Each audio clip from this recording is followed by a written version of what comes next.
আসসালামু আলাইকুম।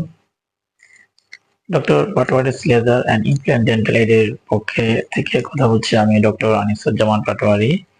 তো সাধারণভাবে দাঁতে যদি কোনো ক্যারিজ বা গর্ত হয় তাহলে শিশির হতে পারে, ব্যথা হতে পারে।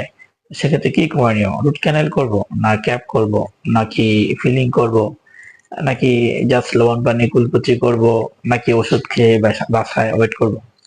তো যাই হোক, বিষয়টা হচ্ছে যে ব্যথা নিয়ে বসে থাকার কোনো প্রয়োজন নাই। আপনি নিকটস্থ একজন বিডিএস ডিগ্রিধারী ডক্টর বা ডেন্টাল সার্জনকে দেখান। উনি নির্ধারণ করবে যে কি ট্রিটমেন্ট লাগবে।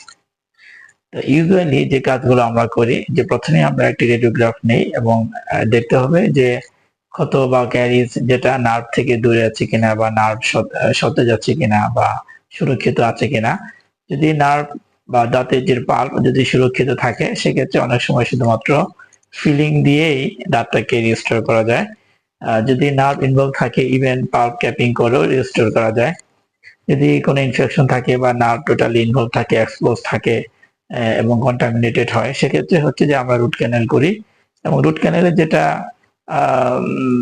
করা হয়, নার্ভটাকে ফেলে দিয়ে বা রিপ্লেস করে এটাকে সিল করে দেওয়া হয় এবং পরবর্তীতে একটি ক্যাপ করে দাঁতের শেপ এবং ফাংশনে নিয়ে আসা হয়। তো এই জন্য এটা একটা ব্যয়বহুল এবং সময় সাপেক্ষ ব্যাপার। ইউজুয়ালি আমরা এক সেটিং এ করে থাকি। অনেক সময় ইনফেকশন থাকে, সেক্ষেত্রে এক সেটিং এ করা পসিবল হয় না। তো রুট ক্যানেল বা ফিলিং কোনটা করব? যদি অল্প সমস্যা থাকে, নার্ভ ইনটেক থাকে বা জাস্ট এক্সপোজ, নট ইনফেক্টেড, সেক্ষেত্রে ফিলিং করে রিস্টোর করা যাবে।